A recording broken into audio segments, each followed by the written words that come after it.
الحمد لله نحمده ونستعينه ونستغفره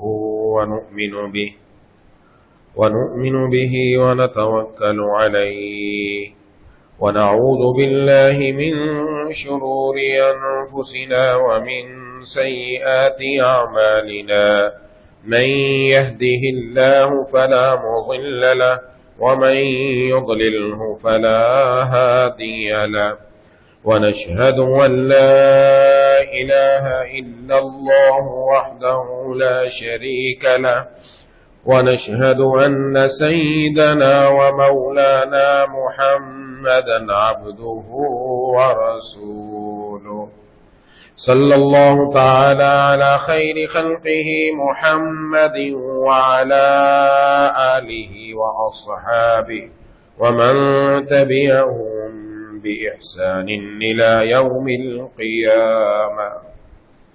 أما بعد فأعوذ بالله من الشيطان الرجيم. بسم الله الرحمن الرحيم. محمد رسول الله والذين معه أشداء على الكفار رحماء بينهم تراهم ركعا سجدا يبتغون فضلا من الله ورضوانا سيماهم في وجوههم من أثر السجود ذلك مثلهم في التوراة ومثلهم في الإنجيل كزرع أخرج شطأه فآزره فاستغلظ فاستوى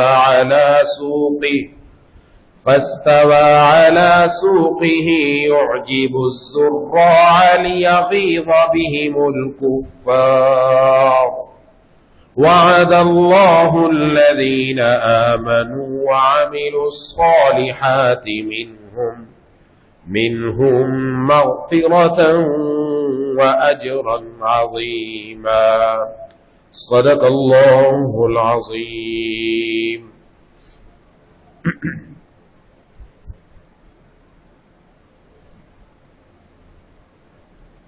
میرے دوستوں ساتھی،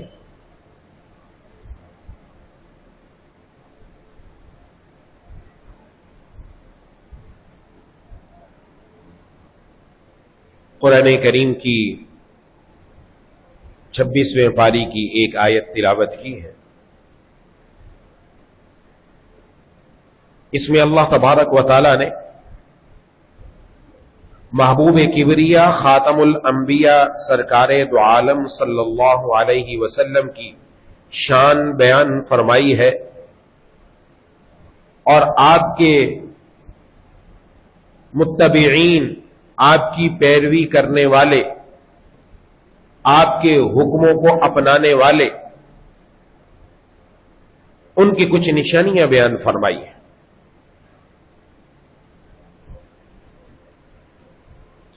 جیسا کہ میں عرض کر چکا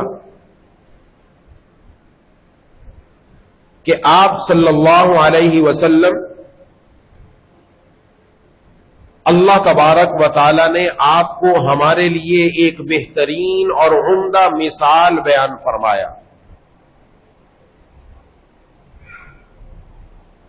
تاکہ ہم آپ کی تعلیمات کو، آپ کے صورت اور سیرت کو اپنے عمل کے اندر لے کر آ جائیں.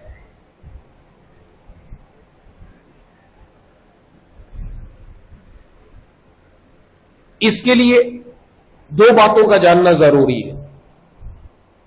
سب سے پہلی چیز، آپ صلی اللہ علیہ وسلم کا مقام اور رتبہ یہ کیا ہے، اور دوسری چیز کہ محبوب کی پسند کیا ہے اور محبوب کی ناپسند کیا ہے، تاکہ ہمیں پتہ چلے جو محبوب کی پسند ہے وہ اختیار کریں اور جو محبوب کو پسند نہیں وہ ہم چھوڑ دیں. یہ تب ہوگا جب پہلے پتہ ہوگا کہ یہ شخصیت کتنی عظیم و شان ہستی ہے.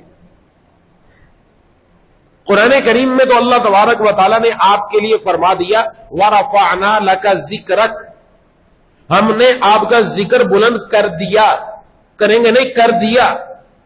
آپ کو جو عظمت، آپ کو جو شان، آپ کو جو رفعت، آپ کو جو بلندی ہم نے عطا کرنی تھی وہ کر دی۔ وہ اتنی اونچی ہے، اتنی اونچی ہے کہ محمد الرسول اللہ صلی اللہ علیہ وسلم کہ تم حضور صلی اللہ علیہ وسلم کی شان، عظمت اور رفعت کیا پہچانو، تم صرف اتنا جان لو کہ محمد صلی اللہ علیہ وسلم اللہ کے رسول اور اللہ کے قاصد ہیں، اور جس کی طرف سے کسی کو بھیجا جاتا ہے تو قاصد کا رتبہ، اس کی عظمت پہچانی جاتی ہے کہ بھیجا کس کی طرف سے گیا ہے۔ اگر کسی امریکہ کی طرف سے ان کا کوئی قاصد آئے، کوئی سفیر پاکستان میں آئے، تو پاکستان کا وزیر اعظم بھی جا کر استقبال کرتا ہے، لیکن چھوٹے موٹے ملک کا کسی کا سفیر آئے تو پھر کوئی اس کو دیکھتا نہیں ہے، دیکھا جاتا ہے سفیر کس ملک کا ہے، کس کی طرف سے آیا ہے، اس ملک کی طاقت بڑی ہے، اس کی دنیا کے اندر عروج اور بلندی زیادہ ہے، اس کے پاس پیسہ ہے، مال ہے، دولت ہے، اور معاشی اعتبار سے مضبوط ہے، اور وہ ٹیکنالوجی کے اعتبار سے بھی بڑا ہوا ہے، سب چیزیں دیکھ کر پھر فیصلہ کرتے ہیں۔ اللہ فرما رہے ہیں کہ جناب نبی کریم صلی اللہ علیہ وسلم ہمارے سفیر اور قاصد ہیں، تم ان کی شان کو کیا پہچانو گے؟ بس اتنا ہی جان لو کہ ہماری ذات کتنی بلند ہے، تو ہمارے قاصد اور ہمارے رسول اور ہمارے بھیجے ہوئے کتنے بلند اور عظمت والے ہوں گے۔ اور افسوس کا مقام یہ ہے، آج ہمیں ہر چیز پڑھنے کا شوق ہے، ہماری بچوں کو بھی نہیں ہے، بچوں سے بھی یہ چیز نکلتی چلی جا رہی ہے، ہر چیز پڑھنے کا شوق ہے، لیکن آپ صلی اللہ علیہ وسلم کی سیرت نہیں پڑھتے۔ پتہ کیسے چلے ہمارے محبوب صلی اللہ علیہ وسلم کی شان کیا ہے، آپ کی عظمت کیا ہے، آپ کی بلندیاں کیا ہیں، آپ کو اللہ نے دیا کیا کیا؟ آپ کے بارے میں قرآن کریم میں اللہ تبارک و تعالیٰ نے یہ اہل کتاب کے بارے میں فرمایا یعرفون کما یعرفون ابناءہم، یہ لوگ آپ کو اس طرح پہچانتے ہیں جس طرح اپنے بیٹے کو پہچانتے ہیں۔ بیٹے کو پہچاننے میں کوئی مشکل ہوتی ہے نا؟ یہ نہیں، کوئی مشکل نہیں، جس کا بیٹا ہے اس کو پتا ہے میرا بیٹا ہے، اور وہ خوب بے دھڑک ہو کر کے یہ میرا بیٹا ہے۔ اہل کتاب بھی آپ کو ایسے ہی پہچانتے تھے۔ محبوب کبریا خاتم الانبیاء سرکار دو عالم صلی اللہ علیہ وسلم کو آپ کے چچا جناب ابو طالب اپنے ساتھ سفر پر شام کی طرف لے کر چلے۔ سیرت کی بہت ساری کتب ہیں، مختصر سیرت کی کتاب ہے سیرت رسول صلی اللہ علیہ وسلم، مفتی اعظم پاکستان حضرت مولانا مفتی محمد شفیع صاحب رحمہ اللہ کی، اور ایک طویل ہے سیرت مصطفیٰ حضرت اقدس حضرت مولانا ادریس کاندھلوی رحمت اللہ علیہ کی، اس کو پڑھا جائے، 3 جلدوں میں ہے لیکن بڑی مستند ہے، ایک ایک بات حدیث سے ثابت ہے جو اس میں نقل کی۔ آج مشکل یہ ہے کہ ہم پڑھتے بھی ہیں نا تو ادھر ادھر سے باتیں پڑھتے ہیں، زیادہ سے زیادہ کوئی بننے خان بنا، کسی نے تیر مارا نا تو وہ اپنے موبائل میں کھولے گا گوگل اور سرچ کرے گا، یہاں سے جو مل گیا مل گیا، یہاں تو ہر چیز آ رہی ہے کہ گوگل پر سرچ کر کے کبھی اپنی دوائی بھی سرچ کی ہے کہ یہاں سے میں دوائی سرچ کر لوں، مجھے یہ بیماری ہے، میری بیماری کا علاج ہو جائے گا، یا ڈاکٹر کے پاس جاتے ہیں،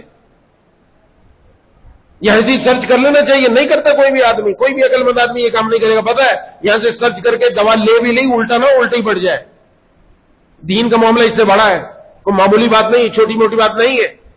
دین لینا کس سے ہمیں دیکھنا چاہیے، مستند ذریعے سے، قرآن و حدیث سے، مستند ذریعہ۔ تو یہ جو بحیرہ راہب ہے یہ ان کا لقب ہوتا تھا بحیرہ، یہ جو اس دور کے اندر تھا اس کا نام تھا سرجیس، اس نے خود بیان کیا۔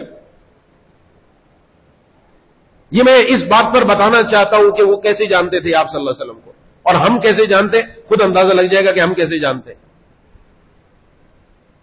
وہ کہہ رہا ہے کہ میں اپنے باغ کے اندر تھا تو مجھے دور سے ایک قافلہ آتا ہوا نظر آیا، تو میں اس قافلے کے استقبال کے لیے اپنے باغ سے باہر نکلا۔ لیکن کیوں نکلا؟ قافلے تو آتے جاتے ہیں، اس قافلے کے لیے کیوں نکلا؟ کہا جب میں اپنے باغ کے اندر چل پھر رہا تھا تو مجھے دور سے پتا چلا کہ قافلہ آ رہا ہے. ظاہر پیدل آتے تھے, مٹی اٹھتی تھی, اس سے پتا چلتا تھا دور سے قافلہ آ رہا ہے. تو کہا میں نے ایک عجیب معاملہ دیکھا, اس لیے باہر آیا. ہر قافلے کے لیے نہیں آیا, اس قافلے کے لیے کیوں آیا؟ اس لیے آیا کہ میں نے دیکھا یہ قافلہ جو چلا آ رہا ہے, تیز دھوپ ہے, سخت گرمی ہے, اس کے اوپر ایک چھوٹا سا بادل اس قافلے پر سایہ کرتا ہوا ساتھ ساتھ چلا آ رہا ہے. اس لیے باہر آیا کہ دیکھوں کون ہے. لگتا ہے کہ کوئی اس کے اندر کوئی اہم شخص ہے کہ اللہ تبارک و تعالیٰ کی طرف سے ایک بادل بھی ساتھ ساتھ چل رہا ہے. اس لیے باہر آیا. تو باہر جب آیا تو کہا کہ قافلہ جب پہنچا تو قافلے والوں سے ملاقات ہوئی تو اس میں ایک نورانی شکل والا بچہ تھا. اس سے ملا تو میں نے پوچھا کہ یہ کس کا بیٹا ہے, کون ہے یہ؟ تو جناب ابو طالب نے کہا کہ یہ میرا بیٹا ہے. کیا کہا؟ یہ میرا بیٹا ہے. تو یہ بحیرہ راہب کہتا ہے آپ کا بیٹا نہیں ہو سکتا, اس کو تو یتیم ہونا چاہیے تھا. اس کو کیا ہونا چاہیے؟ یتیم ہونا چاہیے تھا. وہ اپنی کتابوں میں نشانیاں پڑھ چکے تھے محبوب کبریا خاتم الانبیاء سرکار دو عالم صلی اللہ علیہ وسلم کی. اس نے آپ کو دیکھتے ہی پہچان لیا یہ واقعتاً وہی ہے, اس لیے یہ کہا ان کو یتیم ہونا چاہیے تھا. یہ آپ کا بیٹا ہے؟ کہا نہیں بیٹا نہیں ہے, یہ بھتیجا ہے میرا, اس کے والد کا انتقال ہو چکا ہے. بات پوری ہو گئی, پہچان لیا. اس نے آیا اور آ کر آپ صلی اللہ علیہ وسلم کی قمیض مبارک کو کھلوایا اور پیچھے آپ کے دونوں شانوں مبارک کے درمیان میں ایک چھوٹا سا ابھرا ہوا گوشت کا لوتھڑا تھا جس کو ہم کہتے ہیں مہر نبوت. اس نے آ کر دیکھا اور اس کو چوما اور کہا کہ ان کو آپ شام لے کر نہ جائیں, اگر آپ لے کر چلے گئے یہودی پہچان لیں گے, ان کو بڑا تنگ کریں گے. قرآن کریم میں بھی اللہ تبارک و تعالی نے فرمایا ان کی مثال تورات میں بھی ہے, انجیل میں بھی ہے. بتا دیا گیا تھا ان کو پوری آپ صلی اللہ علیہ وسلم کے بارے میں کہ جناب نبی کریم صلی اللہ علیہ وسلم آخری نبی آنے والے ہیں, حتیٰ کہ آپ کا نام بھی بتا دیا گیا کہ نام کیا ہوگا اور ان کی نشانیاں کیا ہوگی. یہ آپ صلی اللہ علیہ وسلم کو ایسے ایک ایک نشانی سے پہچانتے تھے. یہ آپ صلی اللہ علیہ وسلم کی جو عظمت سے واقف ہوگا وہ آگے کا قدم اٹھائے گا. میرے مرشد رحمہ اللہ نے ایک مرتبہ یہ مثال عجیب ارشاد فرمائی تھی کہ جب کسی کو کسی کی معرفت نہیں ہوتی, پہچان نہیں ہوتی, وہ اس کا حق ادا کرنے کے لیے تیار نہیں ہوتا جب تک اس کو پہچان نہ ہو, معرفت نہ ہو. اس کی مثال دی, فرمایا اس کی مثال ایسے سمجھو کہ جیسے عموماً ہوتا ہے بہت سارے لوگ معاش کے لیے کمانے کے لیے بیرون ملک چلے جاتے ہیں اور پھر بیرون ملک جا کر واپس جلدی آنا ممکن نہیں ہوتا. کچھ وہاں کی پابندیاں, کچھ اخراجات اتنے ہوتے ہیں کہ وہاں جا کر ان کو آنا وہ بھی ٹھیک ٹھاک مہنگا پڑتا ہے. اس لیے سال ہر سال گزر جاتے ہیں, کوئی 5 سال سے, کوئی 7 سال سے, کوئی 10 سال کے بعد آ رہا ہے. آپ نے بھی دیکھے ہوں گے بہت سارے لوگ ایسے ہیں. تو ایسے ہی کوئی آدمی بچہ چھوٹا تھا, گھر میں چھوڑ کر چلا گیا اپنے بچے کو, اور کئی سالوں کے بعد واپس آنا ہوا تو ماں نے کہا جا بیٹا اب تو بڑا ہو گیا, تو اپنے والد کو ایئرپورٹ سے لے کر آ. اس نے والد کو دیکھا ہوا نہیں تھا. یہ آج کل تو میڈیا میں تو ہر چیز ہی نظر آتی ہے. دیکھا نہیں کہ والد کون ہے, کیسے پہچانوں گا کہ کون آدمی ہے, کیسے پتا چلے گا اتنے عرصے کے بعد آ رہے ہیں, میں تو چھوٹا تھا, میں نے تو دیکھا نہیں. تو کہا یہ محلے کے جو بزرگ ہیں ان کو ساتھ لے کر جاؤ. تو محلے کے بزرگ کو ساتھ لے کر چلا گیا. آج کل محلے کے بزرگ کی بھی بعض لوگ عزت کرتے ہیں. کل ایک جگہ قرآن کریم کی تکمیل تھی تو ایک ساتھی جو والد تھا بچے کا, وہ اپنے ساتھ ایک بزرگ کو ساتھ لے کر آئے. تو میں تو یہ سمجھا کہ ان کے والد ہیں, تو انہوں نے آ کر تعارف کا یہ میرے والد نہیں, میرے والد کا انتقال ہو چکا ہے, یہ میرے پڑوسی ہیں, میں نے ان کو اپنے والد کا درجہ دیا ہے. ماشاءاللہ بزرگوں کا احترام ہوتا ہے, اس لیے ساتھ لے کر آئے ہوں. تو بہرحال جو کسی کی قدر کرے گا اللہ تعالیٰ قدر کروائیں گے آگے. تو جناب نبی کریم صلی اللہ علیہ وسلم کے بارے میں یہ اس طریقے سے جانتے تھے. اچھا وہ جب ایئرپورٹ پر پہنچا لوگ آنا شروع ہو گئے, کوئی آ رہا ہے. ایک بڑے میاں آئے, ان کے پاس سامان بھی زیادہ تھا, تو اس نے اس بچے کو بلایا بیٹا ادھر آؤ ذرا, اور یہ میرا سامان تو اٹھوا کے ذرا باہر لے کر چلے جاؤ. کہہ رہے تو بابا تمہارا سامان کون اٹھائے گا؟ میں کسی اور کو لینے کے لیے آیا ہوں، میں تمہارا سامان کیسے اٹھا کے لے کے جاؤں؟ وہ بابا اس سے زیادہ زید بحث کرنے لگے کہ نہیں میرا سامان تو اٹھا کے لے جا، بہت ہے، نہیں اٹھا کر لے جا سکتا۔ تو یہ زید بحث جب زیادہ بڑی آپس میں تو میں ہونے لگی، تو یہ جس اپنے محلے کے بندے کو لے کر آیا وہ بھاگا آیا اور آ کر کہا بیٹا یہی تو تیرے ابا ہیں۔ اب وہی جو چند لمحے پہلے زید بحث کر رہا تھا اب لپٹ گیا، چمٹ گیا، اور چمٹنے کے بعد جب تعارف ہو گیا اب وہی پیار اور محبت سے اپنے والد کا سامان اٹھا کر باہر لے کر جا رہا ہے۔ وہ معرفت نہیں تھی تو آپس میں زید و بحث تھی، معرفت ہو گئی تو دل میں محبت پیدا ہو گئی۔ اللہ کی معرفت، جناب نبی کریم صلی اللہ علیہ وسلم کی معرفت ایسے دل میں پیدا ہو جائے تو کام بن جائے گا۔ اس لیے اس کے پیدا کرنے کے لیے سیرت کا پڑھنا ضروری ہے، سیرت پڑھی جائے، سیرت کی کتاب اپنے گھر میں لا کر رکھے، روزانہ تھوڑی تھوڑی پڑھیں۔ اب جب یہ ہو گیا اب اس کے بعد اب محبوب کی پسند اور ناپسند کیا ہے؟ آپ صلی اللہ علیہ وسلم جو تعلیمات لے کر آئے یہ تعلیمات ایسی ہیں کہ انسان کے لیے حکم دیا گیا، جیسے میں پہلے عرض کر چکا، آپ بہترین اور عمدہ مثال اور نمونہ بنا کر دیے گئے، اس لیے دیے گئے تاکہ تم ان کی پیروی کرو۔ فرمایا فاتبعونی، میری پیروی کرو، اپنے سر کے بالوں سے لے کر پاؤں کے ناخن تک، اپنا پورا جسم، اپنی پوری صورت، اپنی پوری سیرت، اور اس کے بعد اپنی زندگی، چاہے نجی زندگی ہو، معاشرتی زندگی ہو، کاروباری زندگی ہو، مسجد کی زندگی ہو، ہر ایک جگہ پر جناب نبی کریم صلی اللہ علیہ وسلم کی سنت نظر آنی چاہیے۔ اور یہ سنت ایسی ہے اس کے استعمال سے امت دوبارہ عروج پر پہنچے گی انشاءاللہ۔ ٹی وی کا کوئی مریض ہے، بہت سارے مرض ہیں آج کل، تو ٹی وی کا مریض ہے وہ 2-4 دن میں ٹھیک نہیں ہوتا۔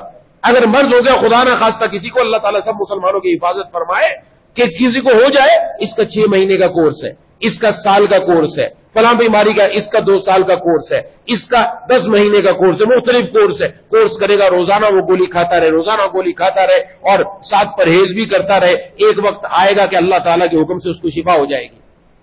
یہ مرض ہے۔ ایسے ہی آج ہم مرض کے اندر ہیں۔ مرض کیا ہے؟ مرض بڑا عجیب ہے۔ مرض یہ ہے کہ نعوذ باللہ نعوذ باللہ آج جناب نبی کریم صلی اللہ علیہ وسلم کی امتی کو اپنے محبوب کی سنت پسند نہیں ہے، نعوذ باللہ۔ آج کیفیت یہ،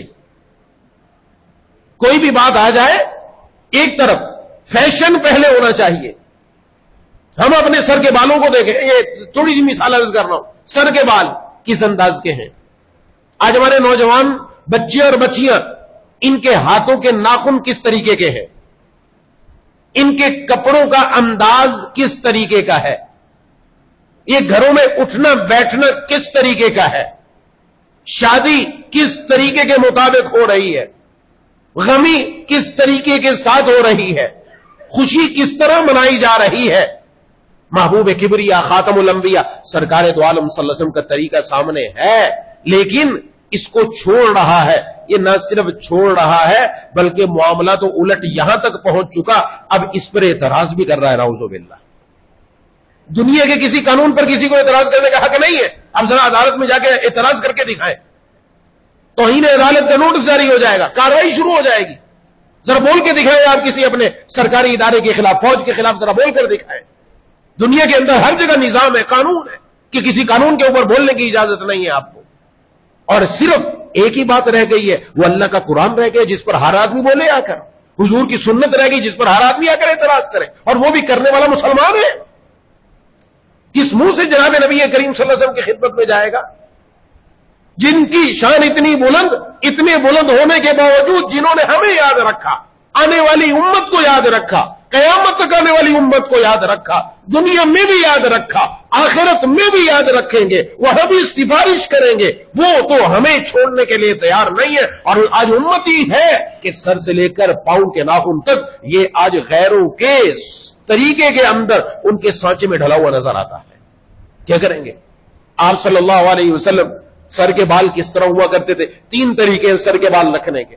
یہ نمبر 1، سر منڈا دیا جائے۔ آپ صلی اللہ علیہ وسلم سے مختلف موقعوں پر سر منڈانا ثابت ہے کہ آپ نے اپنا سر منڈا دیا۔ حج کے موقع پر، عمرے کے موقع پر مسلمان جاتے ہیں، جو حضرات جن کو اللہ تعالیٰ نے توفیق دی، وہاں ایک عمل یہ کرنا ضروری ہوتا ہے، یہ سر منڈوا دیا جائے، یہ سر کے بال ایک خاص حد تک کاٹے جائیں، وہ خاص طریقہ ہے اس کا۔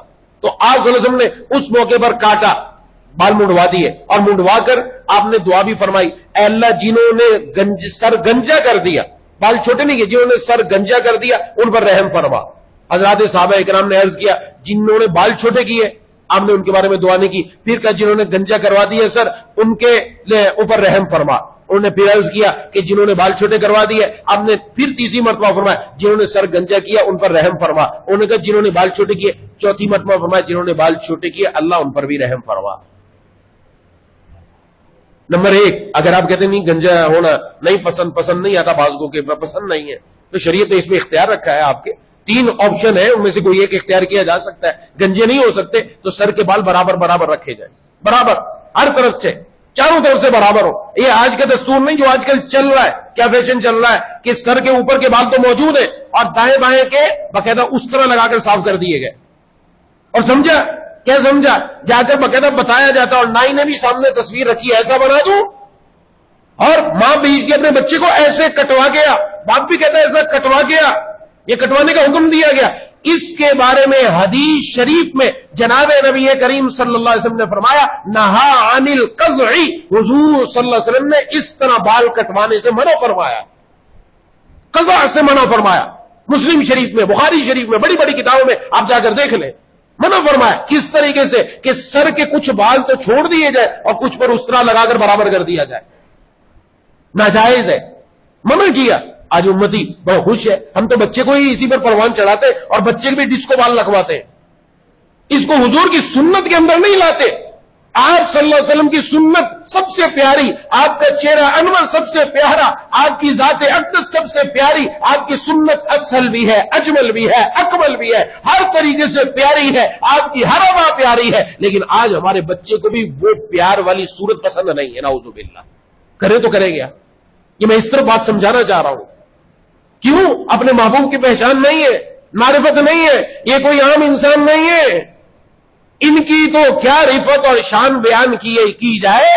بعد از خدا بزرگ توئی قصہ مختصر، اتنی سی بات ہے، اللہ کے بعد دنیا میں اگر کوئی عظیم ترین جلیل ترین رفت والی بلندی والی کوئی ہستی ہے تو جناب نبی کریم صلی اللہ علیہ وسلم کی ہے۔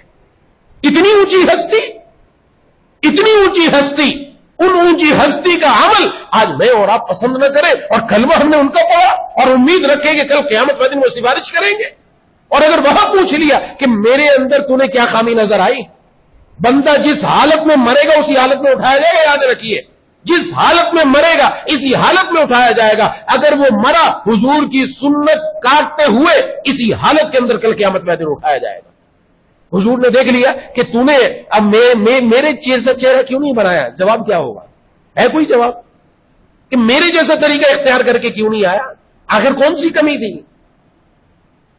سنت تو معاملہ اتنا حد تک دور جاتا چلا جا رہا ہے کہ آج حضور کی سنت ہی نکلتی چلی جا رہی ہے، ورنہ آپ کی سنت کی خاصیت یہ ہے، میں نے عرض کیا ٹی بی کا مریض وہ گولی کھاتا رہتا ہے، ایک دن شفا ہو جاتی ہے۔ جو امتی حضور کی سنت پر عمل کرتا رہتا ہے، ایک دن وہ یقیناً اللہ کا پیارا بن جاتا ہے، ہر قسم کے گناہ نکل جاتے ہیں، ہر قسم کے گناہ۔ خمیرہ کھاؤ، کہتے خمیرہ کھاؤ جی، خمیرہ حکیم لوگ بتاتے ایک دن کھانے سے جسم میں طاقت آ جاتی ہے، دماغ قوت والا ہو جاتا ہے، دل طاقتور ہو جاتا ہے، نہ ایک اس کی مقدار کھانی پڑتی ہے، کچھ دن تک لینا پڑتا ہے، تب دل مضبوط ہوتا ہے، دماغ مضبوط ہوتا ہے اس کے ذریعے سے۔ بادام کھانے سے کب ہوگا؟ ایک آدھا بادام کھانے سے ہو جائے گا، مسلسل کھانے پڑتے، طریقے سے کھانے پڑتے۔ حضور کی سنت پر جب مسلسل عمل کرتے رہیں گے انشاءاللہ مومن کا ایمان خوب مضبوط ہو جائے گا، لیکن عمل کرے تو صحیح۔ تو بال دوسرا طریقہ کیا؟ بالکل برابر کرو، برابر ہونے چاہیے چاروں طرف سے۔ اور تیسرا کیا؟ بڑے بال رکھنے کا شوق ہے تو حضور صلی اللہ علیہ وسلم کا طریقہ ہے بڑے بال آپ رکھ لیں، اور لمبے بال ہو سارے کے سارے کان کی لو تک رکھ لیے جائے، کان کی لو تک، یا یہاں تک رکھ لیے جائے کندھے تک، یا کندھوں تک رکھ لیے جائے، یا گردن تک رکھ لیے جائے۔ یہ 3 درجے لمبے بال رکھنے کے۔ آپ صلی اللہ علیہ وسلم چونکہ عموماً میدانی جنگ میں رہتے تھے تو آپ کے بال جب زیادہ بڑھتے تھے تو کندھوں تک آ جاتے تھے، ورنہ عموماً ایک کان کی لو یہاں سے اس کان کی لو، دونوں کانوں کی لو کے برابر یہاں سے کٹوا دیے جاتے تھے۔ بال بڑے ٹھیک ہے رکھ سکتے ہیں اگر کوئی رکھنا چاہے تو، سنت طریقہ یہ ہے۔ لیکن جو اس طرح بڑے بال رکھتے ہیں وہ بھی بطور فیشن کے رکھتے ہیں، شوق ہو گیا مجھے رکھنے کا، مجھے شوق ہو گیا، میں شوق پورا کرنے کے لیے یہ کام کر رہا ہوں، میں حضور کی سنت پر عمل کرنے کے لیے کام نہیں کر رہا، میں نے کسی دوسرے کو دیکھا رکھتے ہوئے میں اس کے مطابق چلنے پڑ رہا، ارے میں حضور کی سیرت پڑھتا، سنت پڑھتا کہ آپ صلی اللہ علیہ وسلم کا یہ طریقہ تھا، میں اس کے مطابق رکھ رہا ہوں، تو ضرور اللہ اس پر ثواب عطا فرما دے۔ یہ بھی میں صرف ایک چیز لے کر آیا ہوں، مونچھ ہے، مونچھیں کس طرح ہونی چاہیے۔ جناب نبی کریم صلی اللہ علیہ وسلم نے ایک حدیث میں ارشاد فرمایا، جس کی مونچھ لمبی ہو گئی، من طول شاربہ، جس کی مونچھ لمبی ہو گئی، فرمایا کل قیامت والے دن وہ میری شفاعت سے محروم ہو جائے گا۔ جن کی ہم شفاعت کے حقدار بنتے ہیں کہ وہ شفاعت کریں گے۔ لمبی ہونا کیا مطلب ہے؟ شارحین نے اس کی تفسیر لکھی ہے کہ مونچھ اتنی لمبی ہو گئی، یعنی بال اوپر سے، یہ اوپر والا جو ہونٹ ہے اس کی سرخی چھپنا شروع ہو جائے۔ جب اس کی سرخی چھپنا شروع ہو گئی، یہ آپ کی مونچھ لمبی ہو گئی، اسی حالت میں انتقال ہو گیا تو قیامت والے دن اسی حالت میں اٹھے گا۔ اور حضور نے کیا فرمایا؟ میری شفاعت نہیں ملے گی اس کو، لم ینل شفاعتی، آپ صلی اللہ علیہ وسلم کا فرمان ہے۔ اب ہم اپنے آپ کو دیکھیں، بھئی مونچھ برابر رکھی جائے کہ اتنی کاٹ لے کہ اوپر والا جو ہے ہونٹ کا جی سرخی ہے یہ واضح رہے۔ صبح اٹھ کر لیپا پوتی خوب ہوگی، چہرے کو خوب صاف کرے گا، تو مونچھ کو بھی تو برابر کرو نا، یہاں سے صابن لگانا ہے تو مونچھ بھی اگر بڑھ رہی ہے فوراً کاٹ کے برابر کر لو کہ یہ آپ صلی اللہ علیہ وسلم نے جو وعید فرمائی کہیں ایسا نہ میں اس وعید کے اندر چلا جاؤں۔ داڑھی مبارک ہے، آپ صلی اللہ علیہ وسلم کے چہرے انور پر سنت رسول موجود تھی، داڑھی مبارک تھی، اور ایک مٹھی تک ثابت ہے، حضرت عبداللہ بن عمر رضی اللہ تعالیٰ عنہما بخاری شریف میں ہے، ایک مٹھی کے بعد آپ داڑھی کاٹ لیا کرتے تھے، اور یقیناً انہوں نے اپنی ذات سے عمل نہیں کیا، حضور صلی اللہ علیہ وسلم کو دیکھا ہوگا تو یہ عمل شروع کیا۔ ایک مٹھی تک رکھی جائے، دائیں سے بھی، بائیں سے بھی، سامنے سے بھی، اور یہ داڑھی کا جو بچہ ہے یہ بھی رکھنا ضروری ہے۔ یہ نائی حضرات اس کو کاٹ دیتے، ان کو سمجھانا چاہیے اس پر بلیڈ نہیں چلاؤ۔ جب نائی کے پاس جا کر بیٹھے تو ہوش سے بیٹھنا چاہیے کہ اس کو ہرگز اجازت نہیں، اور نہ ہی نائی کی مٹھی معتبر ہے، ہر آدمی کی اپنی مٹھی معتبر ہے کہ میری مٹھی کے مطابق میری داڑھی ہونی چاہیے، دائیں سے، بائیں سے، آگے اور نیچے سے، اور داڑھی کا بچہ یہ رکھنا واجب ہے، واجب کے درجے میں یہ ساری کی داڑھی رکھنا، یہ تو ابھی میں سنت عمل، یہ حضور صلی اللہ علیہ وسلم کا حلیہ، آپ صلی اللہ علیہ وسلم کی سیرت میں آیا، آپ صلی اللہ علیہ وسلم کا طریقہ آیا۔ لباس کیسا ہونا چاہیے؟ لباس میں کوئی خاص قید نہیں کہ اس طرح کا لباس بناؤ، اصول بتا دیے۔ نمبر 1 لباس ڈھیلا ڈھالا ہو، نمبر 1۔ نمبر 2 لباس ساتر ہو، ساتر کا مطلب چھپانے والا، جس عضو کو چھپانا ضروری ہے وہ چھپ جائے، ناف سے لے کر گھٹنے تک اس حصے کو چھپانا ضروری ہے، گھٹنوں سمیت اس کو چھپانا ضروری ہے، اس کو کھولنے کی اجازت نہیں، کسی کے سامنے بھی، تنہائی میں بھی ہے تو بھی بندے کو کھولنے کی اجازت نہیں، یہ پہلی چیز ہے جو لازم ہوتی ہے، تو چھپانے والا ہو۔ اور نمبر 3 وہ لباس باریک نہ ہو، اتنا باریک نہ ہو کہ جسم کا وہ حصہ جس کو چھپانا ضروری ہے وہ نظر آ رہا ہے، تو اس لیے عرض کیا لباس اتنا چست کہ چلتے ہوئے پتہ چل رہا ہے انسان کے جن اعضاء کو چھپانا ہے وہ اعضاء واضح ہو رہے ہیں، اتنا چست جسم کے ساتھ لگا ہوا لباس پہنا ہرگز نہ پہنا جائے، اس کی اجازت نہیں ہے۔ یہ حضور صلی اللہ علیہ وسلم کا ڈھیلا ڈھالا لباس جس سے ستر ہو، ستر کسی کی نظر نہ پڑے، ستر پر چھپانا ضروری ہے۔ آج تو یہ بھی فیشن بن گیا، بھلے کچھ بھی نظر آ رہا ہو تو وہ تو ستر کا ذہن سے نکل چکا ہے یہ چیز کہ یہ بھی کوئی چھپانے کی چیز ہے، نعوذ باللہ، آگے کیا کریں گے؟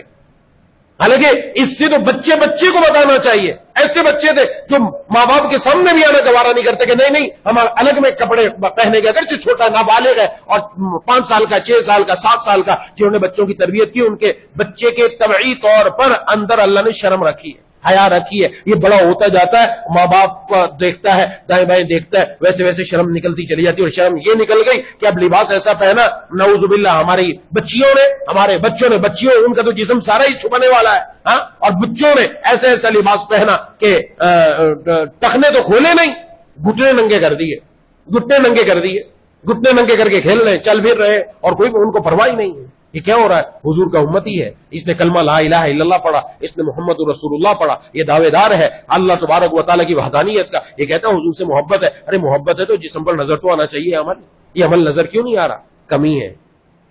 یہ جسم کا لباس ہو گیا، نیچے تک لباس جا رہا ہے، اب لباس کتنا ہو؟ ٹخنے سے اوپر ہو، زیادہ نیچے نہ جائے، ٹخنا کھلا رہے، ٹخنے کو کھلا رکھنے کا حکم دیا گیا۔ اب ٹخنے کو چھپا رہا ہے، فیشن ہے، کیا مطلب ہے؟ وہ سنت کو اچھا نہیں سمجھ رہا، نعوذ باللہ۔ جو سنت کو پسند نہیں کرے گا وہ حضور کو پسند کرے گا کیا؟ وہ حضور کو پسند نہیں کرے گا۔ ہم نے اپنے بچوں کو میڈیا پر دکھایا گیا، ان کو ہر وقت وہ اداکار، وہ فنکار، وہ گلوکار نظر آئے جن کے چہروں پر داڑیاں نہیں ہیں، جو اپنے جسم کو ہر ایک کے سامنے لہرا لہرا کر دکھا رہے ہیں۔ کیا وہ داڑھی سے محبت کرے گا وہ بچہ یا بچی؟ اس کے دل میں کیا محبت پیدا ہوگی؟ جو دکھا رہے ہیں وہی ان کے اندر جا رہا ہے۔ یہ میں اس لیے شروع سے میں نے عرض کر دیا، پہلی ہی بات، آج معاملہ صرف سنت کا اتنا نہیں کہ سنت پر عمل نہیں ہو رہا، نعوذ باللہ سنت پر اعتراض ہو رہا ہے، نعوذ باللہ۔ اور کون کر رہا ہے؟ باہر کا کوئی بندہ، کافر اور یورپ نہیں، یہ کرنے والا مسلمان ہے، نعوذ باللہ، کہ مجھے اس کی دلیل چاہیے، مجھے اس کے بارے میں بتاؤ کہ اس کا فائدہ کیا ہے۔ اب فائدے کے لیے آئے ہیں، آپ اپنے نوکر کو بھیجا کہ جاؤ 10 کلو چینی لے کر آ، کہ صاحب ایک سوال ہے، کہ کیا سوال ہے؟ کہ 10 کلو چینی کیا کرنی ہے؟ آپ نے 1 کپ چائے پینی ہے، آپ 1 پاؤ منگوا لو نا، کہ چل اپنے کام سے کام رکھ، تو یہ میں نے کہا نا 10 کلو لے کر آ، وہ کہے نہیں صاحب پہلے سمجھاؤ آپ نے 10 کلو کیوں منگوائی، کہ چل نوکری سے فارغ۔ یعنی ہمارے نوکر کو اختیار نہیں وہ ہم سے پوچھ سکے آپ نے جو حکم ارشاد فرمایا ہے اپنی زبان سے کہ 10 کلو چینی لاؤ، اس کی حکمت بتاؤ نا۔ اب آپ حکمت نہیں بتا سکتے اس کو، اور اس کو نوکری سے فارغ کر دیں، اور اپنے اللہ سے اور اپنے معبود سے حکمت پوچھی جائے آپ کے حکم میں کیا حکمت ہے؟ اس کا مطلب دل میں محبت وہ والی نہیں ہے، وہ پیار نہیں ہے۔ اگر محبت کرنے والا ہوتا تو محبت کرنے والا تو اپنے محبوب کی ایک ایک ادا پر اپنے آپ کو قربان کر دیتا ہے۔ اور حضرات صحابہ کرام رضوان اللہ مجمعین نے کیا ایسا، صرف قربان ہی نہیں کر دیتا بلکہ اگر جسم سے جان بھی نکل رہی ہو اس وقت بھی حضور صلی اللہ علیہ وسلم کی گستاخی برداشت نہیں ہوتی۔ حضرت شاہ اسماعیل شہید رحمت اللہ علیہ نام سنا ہوگا، آپ کو جس وقت شہید کیا آپ کے سامنے ایک سکھ نے اسی وقت نعوذ باللہ آپ صلی اللہ علیہ وسلم کی ذات اقدس میں گستاخی کی، آپ کی گردن کٹ گئی، اسی حالت میں بھاگ کر گئے اور اپنی تلوار سے اس کی گردن بھی اڑا دی، اپنی گردن کٹی ہوئی ہے ابھی۔ یہ مومن کی ایمان کی نشانی ہے، غیرت کی نشانی ہے کہ اپنے محبوب کے خلاف کچھ برداشت نہیں کرتا۔ اور آج ہمارا ایمان کہاں ہے میرے دوستو؟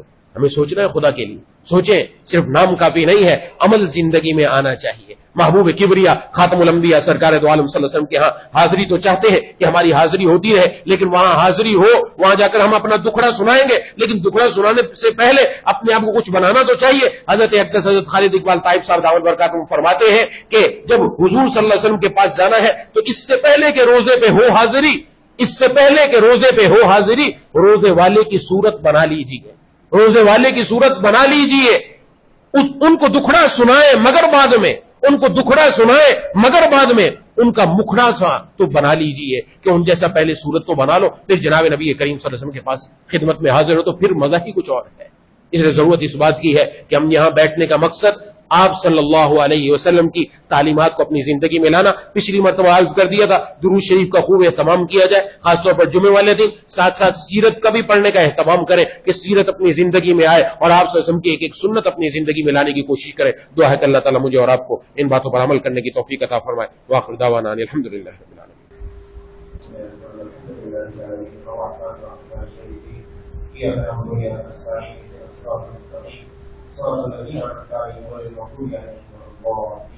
اللهم صل على سيدنا مولانا محمد وعلى آل سيدنا ومولانا محمد وبارك وسلم. ربنا اغفر لنا ذنوبنا وكفر عنا سيئاتنا وتوفنا مع الأبرار. اللهم يا كبير يا سميع يا بصير يا من لا وزير له ولا شريك له ويا خالق الشمس والقمر يا أرحم الراحمين يا حليم يا كريم يا واسع المغفرة يا إله العالمين ہم سب کے تمام صغیرہ کبیرہ گناہوں کو معاف فرما دیجیے یا اللہ، ہم سب کی حاضری کو اپنی بارگاہ میں قبول و مقبول فرما دیجیے۔ ہمارے والدین، بیوی بچوں، بہن بھائیوں، دوستوں، احباب، تمام رشتے داروں کے اہل پاکستان کی پوری امت مسلمہ کی مغفرت فرما دیجیے یا الہ العالمین یا الراحمین۔ ہم میں سے جتنے بیمار ہیں یا اللہ، گھروں میں بیمار ہیں، اسپتالوں میں بیمار ہیں یا اللہ، جنہوں نے اپنے بیماروں کے لیے دعا کے لیے کہا ہے کہنا چاہتے ہیں نہیں کر سکے یا امید رکھتے ہیں پیغام پہنچانا پہنچ سکا، سب کو شفائے کاملہ عاجلہ مستمرہ عطا فرمائے۔ جاوید بھائی بیمار ہیں، ان کا آپریشن کے لیے دعا کیجیے۔ بھائی عبدالرحمان صاحب وہ بیمار ہیں، بائی پاس ہے، ان کا روگی کے بعد ان کے لیے دعا فرمائے۔ ناصر بھائی بچے بیمار ہیں، ان کے لیے دعا فرمائے۔ اور ثانیہ نذیر ہے، ان کے لیے آپریشن ہے، اس کے لیے دعا فرمائے۔ اللہ تبارک و تعالیٰ ان سب کو پہلے سے بڑھ کر مکمل صحت یاب کروا دے۔ جن کا آپریشن ہے اللہ تعالیٰ ان کے آپریشن کو کامیاب کروا دے۔ اللہ تعالیٰ ان کو پہلے سے بڑھ کر آپریشن کے بعد قوت اور صحت عطا فرما دے یا الہ العالمین۔ اور ہم سب کی یا اللہ تمام مسلمانوں کی دائیں بائیں اوپر نیچے سامنے پیچھے ہر طرف سے حفاظت فرما دیجیے۔ قرآن کریم جتنے بھی ہمارے آئے اور ہمارے باغوں جیسے جا چکے یا الہ العالمین سب کی قبر کو مقبول سے منور فرما دیجیے۔ بھائی کو جب 5 سال کا انتقال ہو گیا، ایک اور 2 کا انتقال ہو گیا یا الہ العالمین یا الراحمین ان کی قبر کو نور سے منور فرما لیجیے، ان کو جنت الفردوس سے جگہ عطا فرما لیجیے، ان کے بس کو صبر جلیل عطا فرما لیجیے، اور ہم سب کو مرنے سے پہلے موت کی دینے کی توفیق عطا فرما۔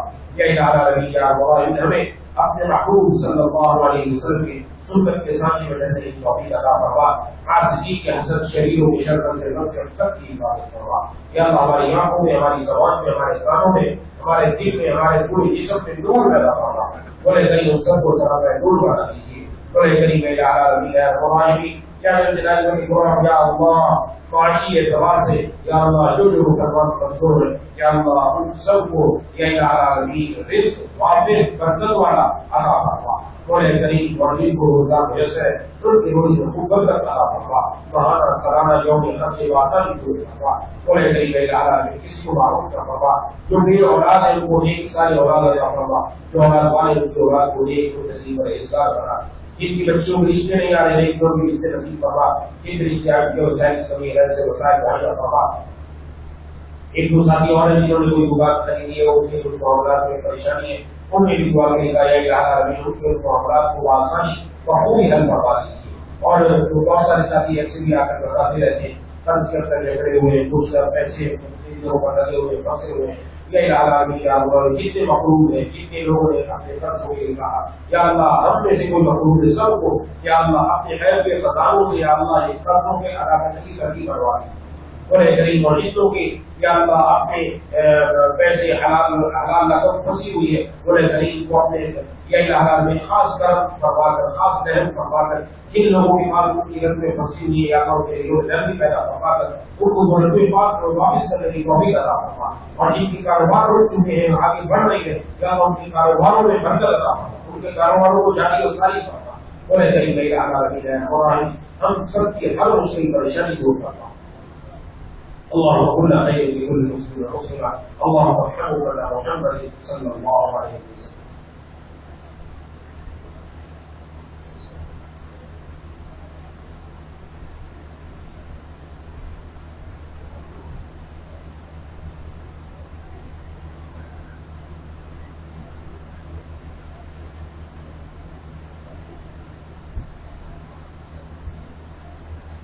صلى الله على محمد وعلى آله وصحبه أجمعين برحمتك يا أرحم الراحمين، آمين يا رب العالمين۔